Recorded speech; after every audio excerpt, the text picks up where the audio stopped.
ডিম দিয়ে ভিন্ন স্বাদের একটা নাস্তার রেসিপি শেয়ার করেছি। আমি ২টা ডিম ভেঙে নিয়ে নিয়েছি। এর মধ্যে দিয়েছি ম্যাগি মসলা, জিরার গুঁড়া দিয়েছি ১/২ চা চামচ, চিলি ফ্লেক্স দিয়েছি ১/২ চা চামচ, লবণ দিয়েছি 1/4 চা চামচ, পেঁয়াজ কুচি দিয়েছি ২ টেবিল চামচ, ১ টেবিল চামচ দিয়েছি ধনিয়া পাতা কুচি। ডিমটাকে ফেটিয়ে নিচ্ছি।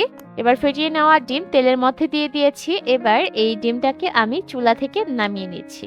আমি এই ডিমটাকে ট্রায়াঙ্গেল আকারে কেটে নিয়েছি। এবার আরো একটা বাটির মধ্যে আমি নিয়েছি ১ কাপ পরিমাপে ময়দা। এর মধ্যে দিয়েছি ১/২ চা চামচ চিলি ফ্লেক্স, ম্যাগি মসলা দিয়েছি ১/২ চা চামচ আর 1/4 চা চামচ লবণ দিয়েছি। এবার ভালোভাবে সবকিছুকে মিশিয়ে নিচ্ছি। এবার এখান থেকে কিছুটা ময়দার মিশ্রণ আমি আরো একটা বাটির মধ্যে নিয়ে নিচ্ছি।